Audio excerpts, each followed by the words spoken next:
Hello friend, कैसे हैं आप सब। Welcome to my channel A1 study circle. जैसा कि फ्रेंड हम आप लोग से प्रॉमिस भी किया था और कहा भी था कि हमारा नेक्स्ट वीडियो आपका 80 क्वेश्चन जहां पे हमने छोड़ा है, ठीक है, ये आपका 2018 के पेपर का लास्ट यानी कला वर्ग का जो पेपर हुआ था वह उसी में हमने 80 क्वेश्चन पे छोड़ दिया था क्योंकि PDF में कुछ प्रॉब्लम थी।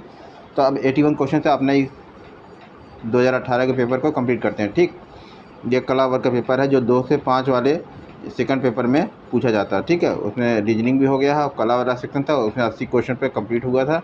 81वां क्वेश्चन था, आप देख लीजिए फटाफट। देखिए क्या है फ्रेंड, कह रहा है निम्नलिखित में से किसका संबंध, कह रहा है निम्नलिखित में से किसका संबंध प्लेट विवर्तनिकी से नहीं है। हाँ, तो भूकंप का नहीं है कि ज्वालामुखी का नहीं है कि वरित पर्वत का नहीं है कि महासागरीय धाराओं की दिशा। हाँ, तो इसमें कौन सा हो जाएगा। 81वें का सही आंसर लगा लीजिए फ्रेंड, महासागरों सॉरी फ्रेंड, महासागरीय धाराओं की दिशा जो है उसका संबंध प्लेट विवर्तनिकी यानी प्लेट टेक्टोनिक मोमेंट से नहीं होता है। ठीक, 81वें क्वेश्चन का डी ऑप्शन। ठीक है, चलिए, अब बाकी सबका संबंध उससे होता है। और क्या बोलते हैं, इसका जो महासागरीय धाराओं का जो दिशा होती है महाद्वीपीय आकृति और पृथ्वी की घूर्णन गति से होती है। ठीक है, महासागरीय जो धाराओं की दिशा तय होती है वो है महाद्वीपीय, मतलब जो जितने कॉन्टिनेंट हैं उनकी आकृति कैसी है और पृथ्वी की घूर्णन गति जो है परिक्रमण काल, ठीक, उससे रोटेशन उस पर डिपेंड करती है। ठीक है, 81वें क्वेश्चन का डी ऑप्शन करेक्ट हो गया। चलिए 82 पे आते हैं। 82वें क्वेश्चन क्या करें, निम्नलिखित में से कौन सी सतपुड़ा श्रेणी की सबसे ऊंची चोटी है। 4 ऑप्शन आपको दिख रहे होंगे। Option A Guru Shikhar, option B Dhupgarh, option C Malayagiri, option D Mahendragiri. तो 82वां क्वेश्चन का सही आंसर लगाइए फ्रेंड, क्या हो जाएगा। सतपुड़ा श्रेणी की पूछ रहा है सबसे ऊंची चोटी, तो गुरु शिखर मलयागिरी। हाँ ठीक है, इसका बी ऑप्शन लगा लीजिए, धूपगढ़ होगा। ठीक है, धूपगढ़ की पहाड़ी सतपुड़ा श्रेणी की सबसे ऊंची चोटी है जो पंचमढ़ी यानी मध्य प्रदेश में पड़ता है। पंचमढ़ी मध्य प्रदेश के राज्य में स्थित है। इसकी कुल ऊंचाई कितनी होगी, 1350। इसकी कुल ऊंचाई धूपगढ़ की कितनी होगी, 1350, ठीक, मीटर। ठीक, धूपगढ़ है, ये मध्य प्रदेश राज्य में स्थित है। 82 का बी ऑप्शन लगा लीजिए फ्रेंड। ठीक है, धूपगढ़ हो गया। चलिए 83 पे आते हैं, फटाफट देख लीजिए 83, क्योंकि ज़्यादा टाइम इसमें नहीं दे पाएंगे, हमें नेक्स्ट वाला भी 2017 का पेपर भी कराना। ठीक है, 83 क्वेश्चन कर ले, फटाफट देख लीजिए। निम्नलिखित में से कौन सी चट्टानें प्राथमिक चट्टानें हैं। अवसादी है कि कायांत्रिक है कि आग्नेय है कि सरोवरी हैं। ऑब्वियस है कि आग्नेय चट्टानें ही कायांत्रिक प्राथमिक चट्टानें कहलाएंगी। ठीक, जिनसे सभी चट्टानों का निर्माण होता है बाद में। 83 क्वेश्चन का सी ऑप्शन लगा लीजिए फ्रेंड फटाफट। 84 कहते हैं भूकंप रचित बृहद ज्वारी लहर को कहते हैं क्या। ज्वारी लहर को क्या कहते हैं, भूकंप के द्वारा जो रचा जाता है ज्वारी लहर, प्रवाह, विशाल लहर और सुनामी। ठीक, 84 क्वेश्चन का डी ऑप्शन लगा लीजिए, सुनामी। अब बहुत ज़्यादा फेमस शब्द था सुनामी। ठीक, अंतरसागरीय भूकंप से उत्पन्न यह बृहद ज्वारी लहर को सुनामी कहते हैं। ठीक है, अंतरसागरीय बृहद ज्वारी लहर को सुनामी कहते हैं, डी ऑप्शन। ठीक है, 84 का डी लगा लीजिए फ्रेंड। चलिए 85 पे आते हैं, फटाफट देख लीजिए 85 क्वेश्चन क्या कह रहा है। 85 क्वेश्चन कह रहा है आपका कि पवन तंत्र, कह रहा है किस पवन तंत्र के अंतर्गत पवन की दिशा प्रतिदिन परिवर्तित होती है। ऑप्शन ए व्यापारिक की पवन है, ऑप्शन बी मानसून पवन है, ऑप्शन सी इनमें से कोई नहीं, ऑप्शन डी जल स्थल समीरें। ठीक है, 85 क्वेश्चन का डी ऑप्शन लगा दिए, जल और स्थल समीरें की वजह से पवन की दिशा प्रतिदिन परिवर्तित होती रहती है। ठीक है, 85 क्वेश्चन का डी ऑप्शन। 86 पे आते हैं, निम्नलिखित में से कौन सुमेलित नहीं है, मैचिंग करना है। ठीक है, कन्याकुमारी तमिलनाडु में है, ऊटी कर्नाटक में है, काजीरंगा असम में है, सिमलीपाल उड़ीसा में है। तो 86 क्वेश्चन का सही आंसर लगा लीजिए, ऊटी तमिलनाडु कर्नाटका में नहीं है। ऊटी तमिलनाडु में ही है, नीलगिरी पहाड़ियों में एक बहुत ही टूरिस्ट प्लेस है। ठीक, ऊटी जो है ये कर्नाटक नहीं है, यानी बी ऑप्शन यही वाला गलत होगा। ये तमिलनाडु में, कर्नाटक में नहीं है, तमिलनाडु में ही है। ठीक, ऊटी कहाँ है, तमिलनाडु में नीलगिरी के पहाड़ियों पर। ऊटक मंडलम इसे कहते हैं, ऊटी को ऊटक मंडलम भी कहते हैं, ठीक है। ये तमिलनाडु में। चलिए यही मैच नहीं करा, 86 हो गया, 86 का बी ऑप्शन लगा लीजिए फ्रेंड फटाफट, बी ऑप्शन। 87 पे आते हैं, बहुत ज़्यादा टाइम नहीं देना है। 87 क्वेश्चन क्या कह रहा है कि इड अहम परा अहम का प्रयोग करने वाले का नाम है क्या। ऑप्शन है मीड, बी है फ्रायड, सी है हार्टर एंड हंड और डी है कूले। तो 87 क्वेश्चन का फ्रेंड लगा लीजिए। 87 क्वेश्चन का सही आंसर क्या हो जाएगा, इसका हो जाएगा निमकाफ, ठीक। इसका है फ्राइड होगा, ये है 87 का बी ऑप्शन ये है, ठीक। 87 क्वेश्चन का बी ऑप्शन होगा। चलिए 88 पे आते हैं। जननांकी का जनक कौन है। जननांकी का जनक ग्रुवांट है, ठीक। चलिए 89 कह रहा ज्ञान मीमांसा क्या है। क्षेत्रीय कार्य है, सर्वे कार्य है, ज्ञान का स्रोत है, क्रिया पद्धति है। ज्ञान मीमांसा। 89 क्वेश्चन देखिए, ज्ञान मीमांसा दर्शन शास्त्र की ही एक शाखा है जिसमें ज्ञान के स्रोत की व्याख्या की जाती है, ठीक। दर्शन शास्त्र की ही है, ज्ञान का स्रोत, यानी सी ऑप्शन हो जाए। 89 का सी हो जाएगा। 90 पे आइए, 90 क्या कह रहा है। 90 कह रहा है पंचायती राज व्यवस्था क्या है। क्या है पंचायती राज व्यवस्था। लोकतांत्रिक विकेंद्रीकरण है, बिल्कुल सही। संघीय संरचना है, केंद्रीय संरचना है, उपरोक्त में से कोई नहीं है। ए ऑप्शन 90 का ए ऑप्शन लगा लीजिए, ठीक। पंचायती राज व्यवस्था लोकतांत्रिक विकेंद्रीकरण है, यानी जैसे राज्य है, केंद्र है, इसी तरह लोकतंत्र का विकेंद्री डिसेंट्रलाइजेशन है, ठीक है। एक ग्रामीण स्तर पे एक पंचायत होगी, वहाँ का पंचायत प्रधान होगा, वो वहाँ पे लोकल स्तर पे जनता की बातें सुनेगा, ठीक। लोकतंत्र का तांत्रिक सिस्टम का विकेंद्रीकरण है। चलिए ये हो गया पंचायती राज व्यवस्था के बारे में। भारत में पंचायती राज व्यवस्था शब्द का अभिप्राय ग्रामीण स्थानीय स्वशासन पद्धति से है। अब बलवंत राय मेहता की समिति ने नवंबर 1957 को में अपनी जो रिपोर्ट सौंपी उसमें लोकतांत्रिक विकेंद्रीकरण की योजना की सिफारिश की, जो अंतिम रूप में पंचायती राज के रूप में निकल कर सामने आई, ठीक। यही था लोकतांत्रिक विकेंद्रीकरण, हैं, ये इसकी योजना का नाम था। बाद में पंचायती राज व्यवस्था इसी से बन के आई, ठीक। BR मेहता के तो बहुत बड़ा योगदान था इसके निर्माण में। चलिए समाज का एक, अच्छा 91 पे आते हैं, इसका ऑप्शन करेक्ट हो जाएगा। चलिए 91 क्वेश्चन पे क्या कह रहा है, समाज का एक अद्वितीय वास्तविकता है।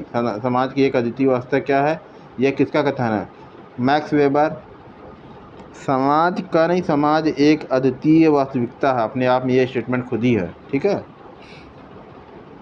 ये किसका कथन है। ऑप्शन ए कह रहा है मैक्स वेबर का है, ऑप्शन बी कह रहा है एमिल दुर्कीम का है, ऑप्शन सी कह रहा है अगस्त काम्टे का है, ऑप्शन डी कह रहा है सेंट साइमन का है। 91 क्वेश्चन का सही ऑप्शन लगा लीजिए, एमिल दुर्कीम ने कहा था, बी ऑप्शन है, ठीक है। 91 का बी ऑप्शन लगा लीजिए फ्रेंड फटाक से। चलिए 92 पे आते हैं। ज़्यादा समय नहीं दे पाएंगे इस पर, क्योंकि हमें अभी नेक्स्ट पेपर कराना है 2017 का, ठीक है। और आपके पास समय एकदम गिना चुना समय बचा है, एक दिन, ठीक है।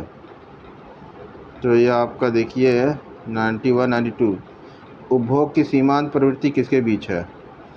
उपभोग की सीमांत प्रवृत्ति किसके बीच में स्थित होती है, ठीक है। 92 क्वेश्चन का अब देखिए यहाँ पे 4 ऑप्शन है आपके पास 92 क्वेश्चन का। ए से 0 से 1 तक, 0 से अनंत तक, 1 से अनंत तक, जी से अनंत तक, ठीक है। तो इस क्वेश्चन का सही आंसर लगा लीजिए 92 क्वेश्चन का, हैं।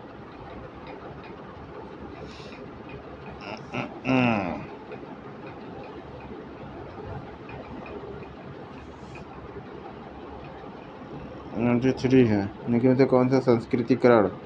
अच्छा 92 क्वेश्चन का जो ये आंसर है, ये आंसर 83 84 85 थोड़ा कहीं मिसप्रिंट हो गया, ठीक है। 94 हम लोग बाद में देख लेंगे फ्रेंड, ठीक है। 94 जो है उसके बाद में 93 पाते हैं। 93 क्वेश्चन क्या कर रहा है, थोड़ा जल्दी कर लेते हैं। 92 बाद में देख लेंगे। 93 पाते हैं, कह रहा है कि निम्नलिखित में से कौन सा संस्कृतिकरण के बारे में सही नहीं है। संस्कृतिकरण के बारे में सही नहीं है कौन है। पद में परिवर्तन, सामूहिक प्रक्रिया, ऊर्ध्वगामी गतिशीलता और व्यक्तिगत प्रक्रिया, ठीक है। 4 ऑप्शन आपको दिख रहे हैं। तो 93 का सही आंसर बताइए क्या हो जाएगा। ऑप्शन नंबर ए पद में परिवर्तन। संस्कृतिकरण का तात्पर्य उस प्रक्रिया से होता है जिसमें जाति व्यवस्था में निचले पायदान पर स्थित जातियां ऊंचा उठने का प्रयास करती हैं, ठीक। पद में परिवर्तन। चलिए 93 होगा, 94 इसका ये ऑप्शन लगा लीजिएगा, ठीक है। 94 कह रहा है 94 कह रहा है स्तरीकरण का आधार क्या है। स्तरीकरण का आधार ऑप्शन ए सामाजिक सहयोग है, ऑप्शन बी सामाजिक पारस्परिकता परिकता, ऑप्शन सी सामाजिक असमानता, ऑप्शन डी सामाजिक प्रतिस्पर्धा। तो स्तरीकरण का आधार पूछ रहा है, इसका क्या है। तो बताइए 94 का सही आंसर क्या हो जाएगा। 94 का सही आंसर हो जाएगा ऑप्शन नंबर सामाजिक असमानता। ठीक, सामाजिक स्तरीकरण वह प्रक्रिया जिसमें व्यक्तियों के समूह को उनकी प्रतिष्ठा, संपत्ति और शक्ति की मात्रा के सापेक्ष पद अनुक्रम का स्टेटस क्या है, मैं विभिन्न श्रेणियों में उच्च से निम्न रूप में स्तरीकृत किया जाता है। ठीक, चलिए ये हो गया 94। 95 पे आते हैं फ्रेंड। यदि उपभोक्ता की आय में 50% की वृद्धि होती है और दूध की मांग में 50% की वृद्धि होती है, ठीक है, तो ऐसे में दूध की मांग की आय लोच कितनी होगी। ठीक है, 95 क्वेश्चन किया। मांग की लोच ये इक्वल टू बराबर होता है मांग की मात्रा में अनुपातिक परिवर्तन बटे आय की मात्रा में परिवर्तन। ठीक, ये बराबर होगा मांग की लोच का फार्मूला होता है मांग की मात्रा ठीक में अनुपातिक परिवर्तन, मात्रा में अनुपातिक परिवर्तन। ठीक है, और ये बट्टा का आय की मात्रा में परिवर्तन, आय की मात्रा में परिवर्तन। ठीक है, ये हो जाएगा। तो ये हो जाएगा आपका, क्या करेंगे, मांग के अनुपातिक परिवर्तन हो जाएगा, यानी 25 ये बराबर 25 हो जाएगा और बट्टा का 50 हो जाएगा।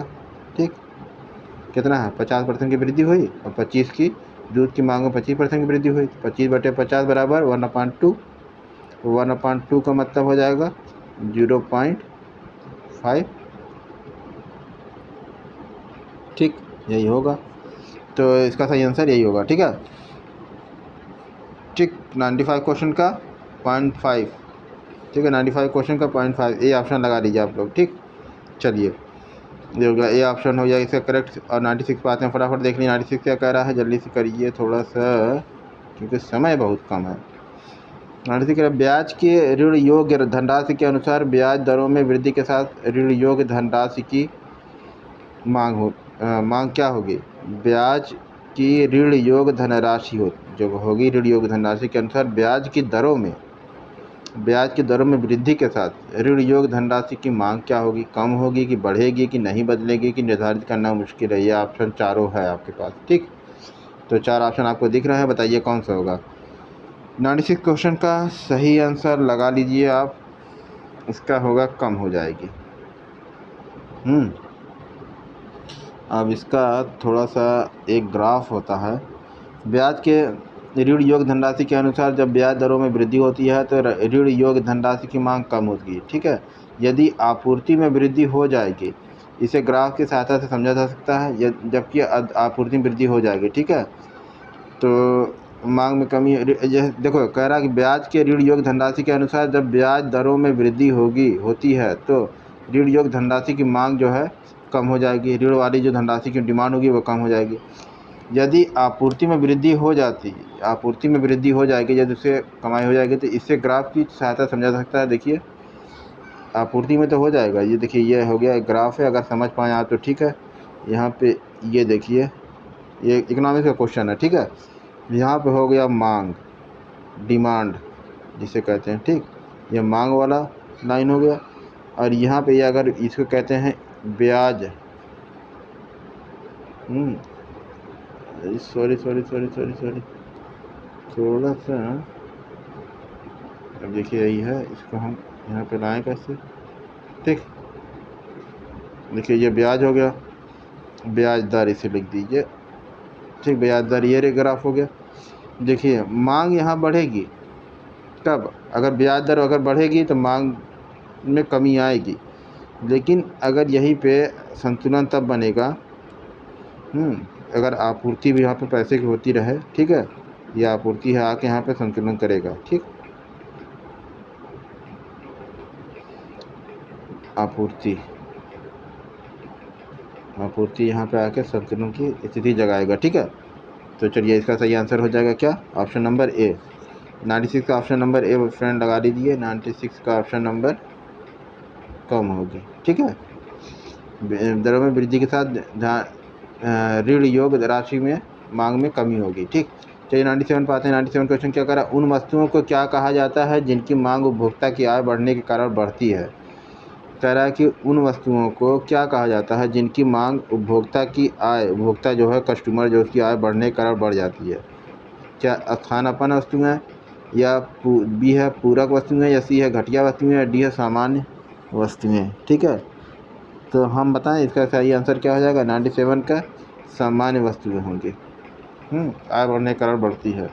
अगर कंज्यूमर की आय बढ़ जाएगी तो उसकी डिमांड भी बढ़ जाएगी, उसकी डिमांड बढ़ जाएगी तो उसकी कीमत बढ़ जाएगी। ठीक, चलिए 57 हो गया, 97 हो गया। 98 पे आते हैं, फटाक से देख लिया 98 क्या कह रहा है, उपभोक्ता अधिशेष यानी कंज्यूमर सरप्लस किसे संदर्भित करता है।